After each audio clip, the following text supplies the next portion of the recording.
Hello there, guys. This is a new angle.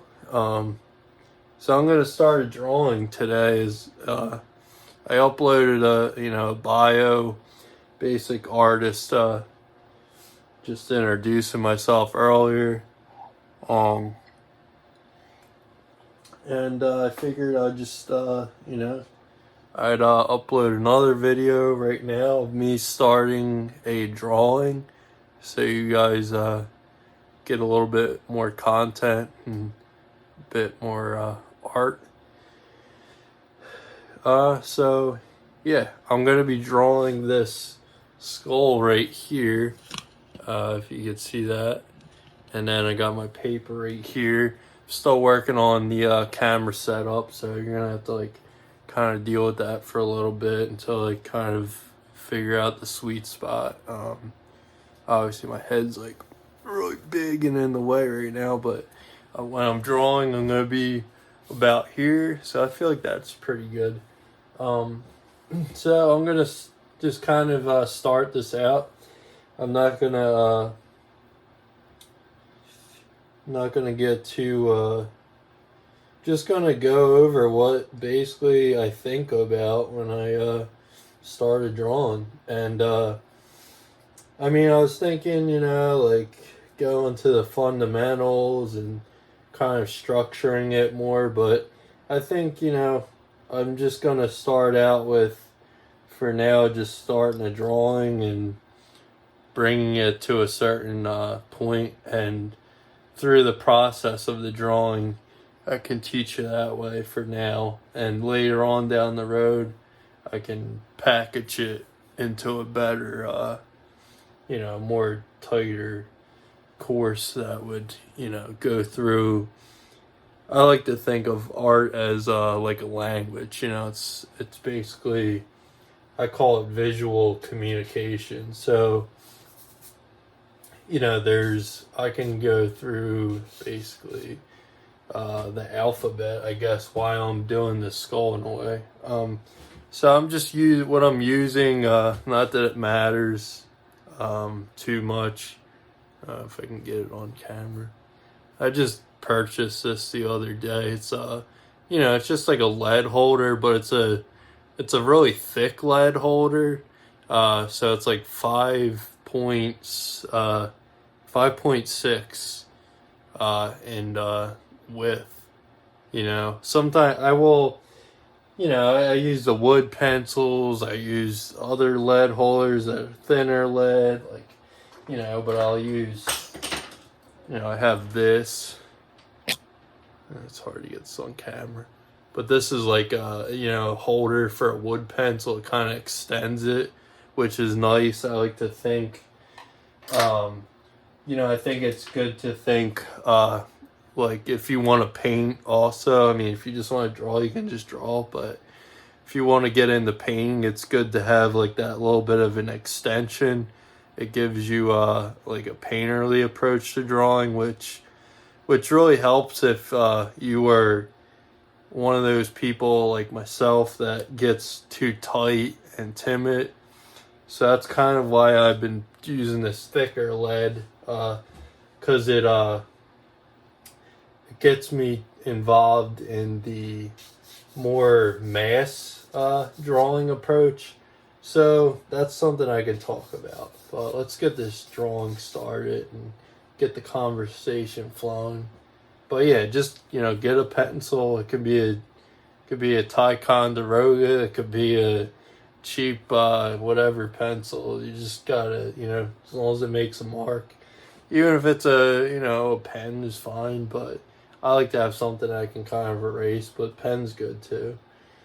So I start with basically a top line. It's basically like a horizontal mark, just marking top and, where maybe I'll end so I'm looking at the top of the cranium of this skull right here. So this is that's telling me where that boundary is. So I lay it in kind of thick to give me an idea of I give myself a little bit of flexibility rather than drawing a line such as that where it's very skinny and it's very like it's got to be there. This gives me a little bit more fluidity. So that's my top of the skull, and then my bottom of the skull is maybe around there. And see how I just scribble that kind of in there. That's important to keep your drawing loose and keep it light. Technically, like I'm using this might be a 6B right here, which I don't really suggest, but it's good to experiment, and that's kind of what I'm doing now. But I would prefer beginners to use more like a 2B, something that's lighter. I just use this because it's I'm just kind of trying to experiment with a softer pencil, kind of treating it more like a charcoal drawing. But I would prefer like a 2B if you were gonna do this. So I start to block in the diagonal. So the diagonal, there's two like horizontal lines. You know, and the lines it's kind of an artist's alphabet. These lines of, you know, whether it's a diagonal or, you know, another diagonal here. And you notice that I'm using straight lines, not necessarily curved lines. Now, obviously, when we look at nature, we see a lot of curves, and that is nature. That's what makes things look very organic, right? Like plant life and branches, but as an artist, you kind of have to. You don't have to, but it's, you know, these are just rules. They're not just, you know what I mean? They're meant to be like bent a little bit and flexed, and so they're not hard. Like I still use a slight curve in a way. Like you can do I call it kind of like a bow, you know, a bowed straight line in a way, right? It's got a sort of like, because you do want to keep it organic, but you also want to keep it simple, and straight lines help you to keep it simple and manageable and measurable. You want to be able to like use straight lines excuse me, to basically to measure from. You know what I mean? You can, if you do a curve, it's hard to know, there's no points on a curve really. It's hard to, but if you use a straight line, you have a start and a beginning. A curve is a little bit ambiguous, so that's why straight lines are just a great thing to use in the beginning process. So yeah, it's basically top, bottom, and then you're going to throw in some diagonals. And basically it's this is called the block-in stage. So it's basically like you're just blocking they're very searchy. You want to be like searching in this stage, you know. None of my marks right now are tight or precise. Well, in the way they are precise, but in the way they're very loose, right? And like for this, I might just go like this, and it's this big, it's almost, I think of this as like I start going into a bit of shadow, and there's different ways of there's different approaches to this. You could be more linear, or you could be more mass oriented. So I can talk about that a little bit. So linear drawing would be like this. It would be like creating a box, right? And I'm using all lines right here, which is fine. It's a linear approach, which is not what we see in nature, and that's a really good point to talk about. So when you look at nature, we like to think we see lines, but what we're seeing is two values butted up against each other, which causes a hallucination of a line in between things. But really it's just light and shadow that create this illusion or hallucination of a line, but it's really not there. It's just so that's linear drawing right there. So you could just call that linear drawing, which is fine, and it's a good tool for the artist. It's a tool in the toolbox, but we don't want to constantly use that tool. We want to be very diverse. So now mass drawing is very it kind of flows with nature. It doesn't abstract. Like line is abstracting nature, which is important in the beginning process to be able to understand what you're seeing, because there's so much information on this skull. If you just look at this skull, it's very complex, but you can simplify down with the straight lines and the angles.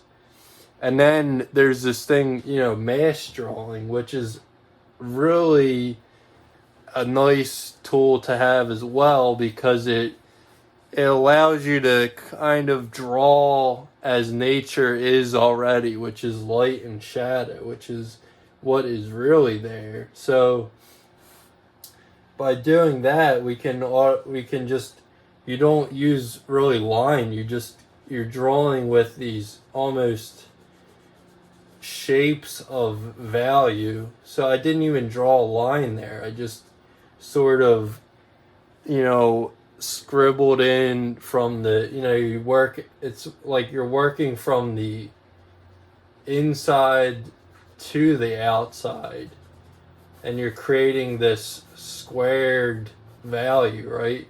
And then this next one, so this is like kind of a darker side. It's almost like where the shadow is. And now this side maybe is just getting some light, so this is like dark light, but it's not in the shadow. And then your top part is just gonna, so this, it's like, oh, well, I have to draw a line for it. It's like, no, you don't. You can actually put a value behind that, and see what happened is that light value that's getting hit from the light from the top, and the dark background is creating an illusion of a line, of a straight line. And then the other side, this dark value in the background creates that. So you see how, so that is called mass drawing, which is very effective. But if you're a beginner, I would say, stick with the linear, and then you'll eventually kind of gain a mastery over that linear, and then you'll move into the more mass-oriented approach. But again, it depends how long you've been drawing for. Like, some people will know their strengths and their weaknesses. And like I said, if you're more of a tight drawer like me, usually it's somebody that's done a lot of maybe like illustration type work, comic book drawing, which I did a lot of in my youth. And so it became so comfortable that it became a crutch. And that's something I'm trying to work on. So I need to be focusing more on this mass approach. But there's some people that are they kind of draw with they go right into the shadow, but their linear structure is very weak, so they need to work on the linear structure. So it's like, it's this combination of linear versus mass. And I think of linear as more, you talk about the left brain, right brain. I think the right brain is supposed to be more creative. So I think of that brain as more of the mass drawn. It's more like intuitive.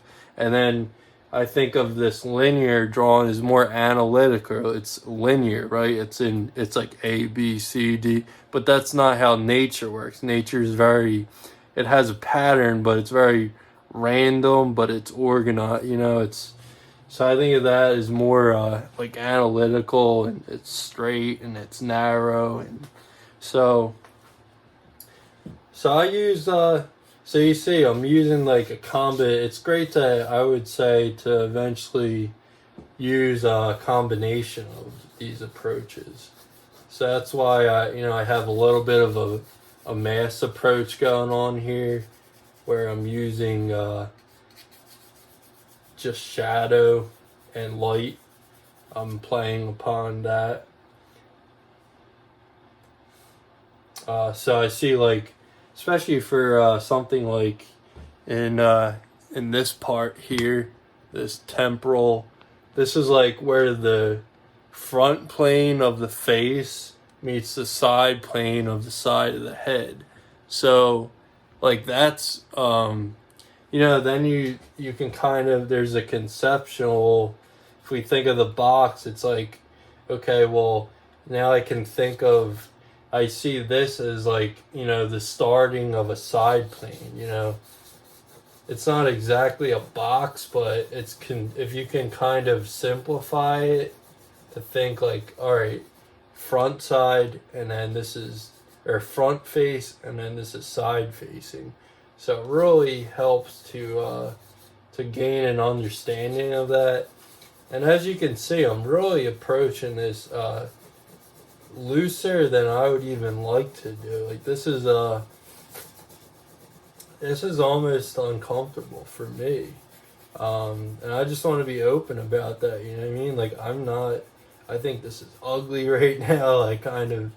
I'm like, oh, I'm losing my drawing and stuff. But that's the challenge that I must face right now. That's like one of the important thing for anybody that's very tight in drawing, is to, in giving up control, I feel a lot of times you gain control.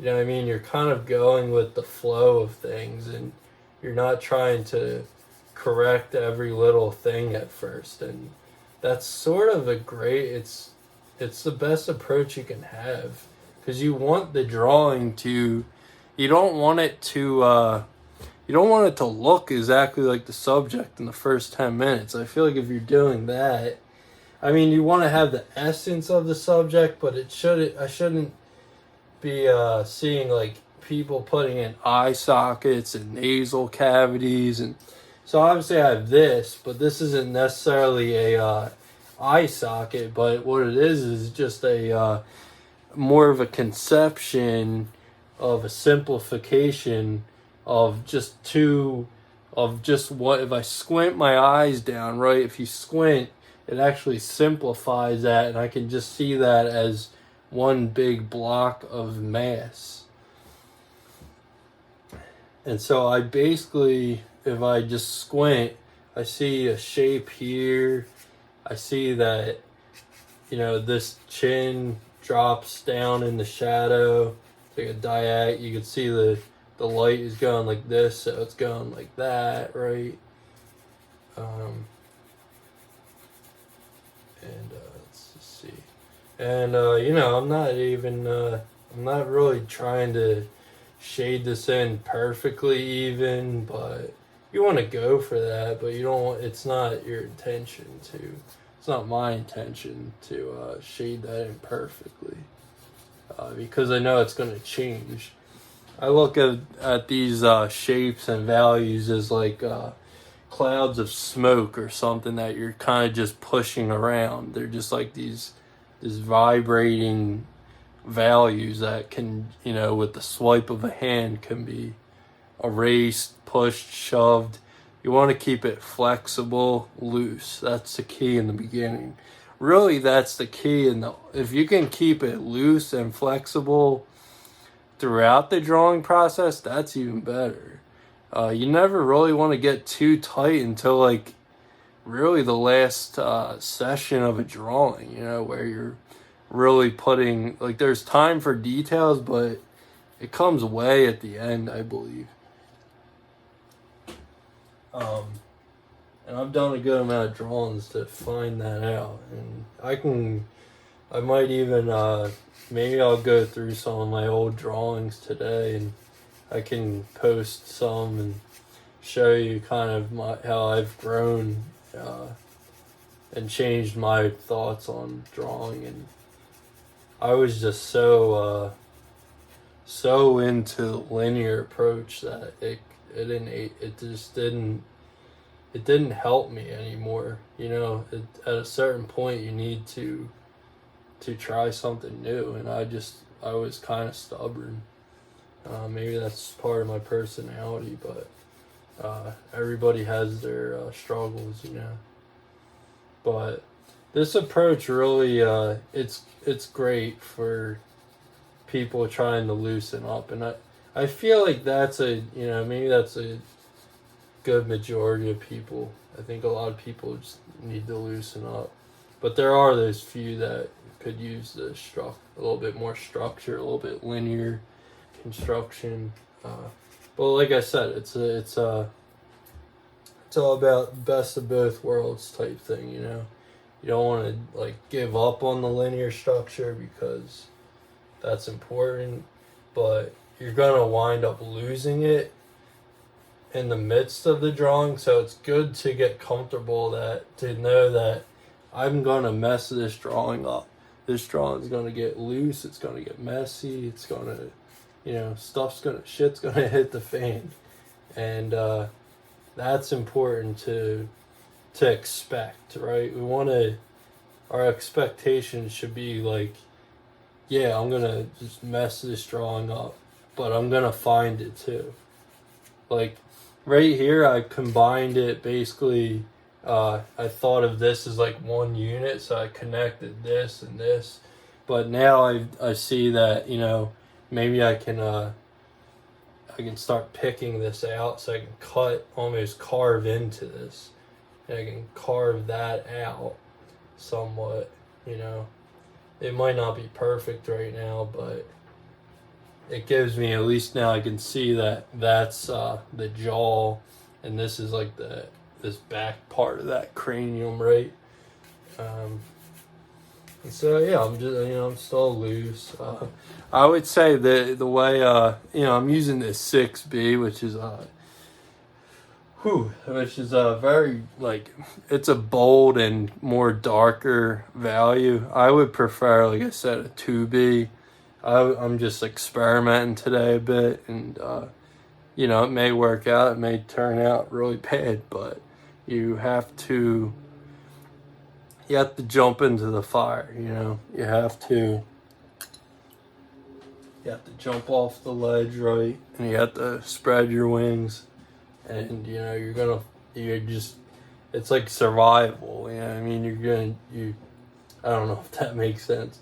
Don't nobody go jumping off any ledges. So I'm not trying to promote suicide at all, or make it a joke. I guess that's bad taste by myself, but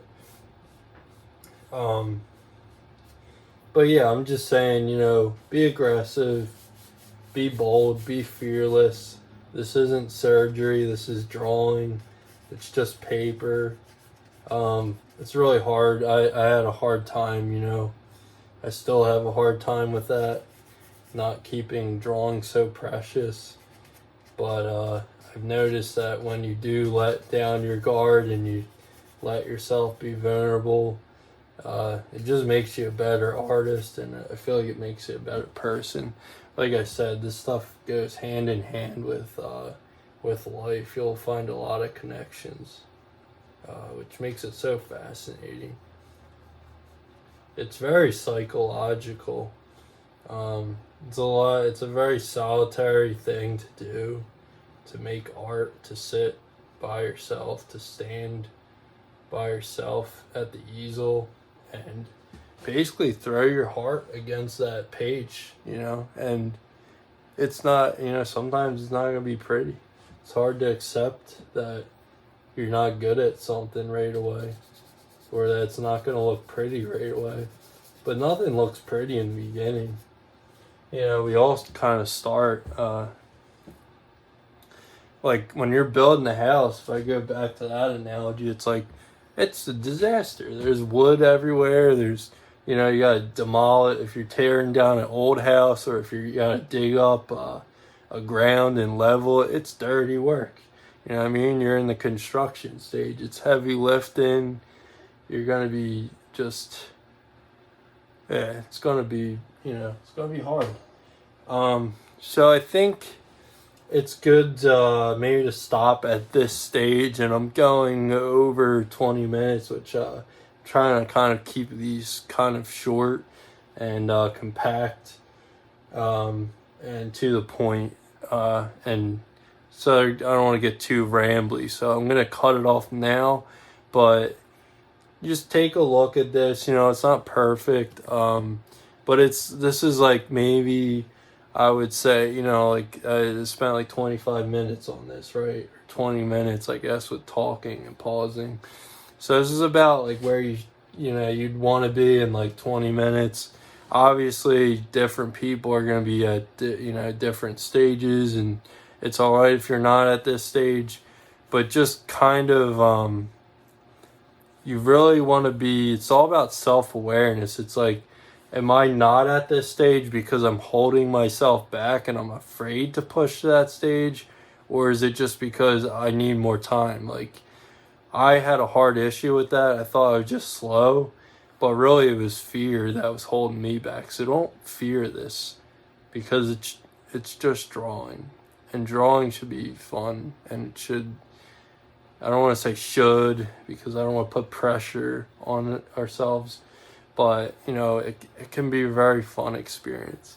I mean, just think of when you were a kid. You know, it wasn't so complicated. We weren't trying to make pretty drawings, you know. So I think what was it, like Picasso said something that it took him like 10 years to become like this master painter or whatever, but it took him like a lifetime to kind of like tap into that more intuitive childlike approach, which I think is interesting. But yeah, I'm gonna cut this off now. You could check out my if you want to check out my Instagram. It's ART Wakened WAKENEDMIND.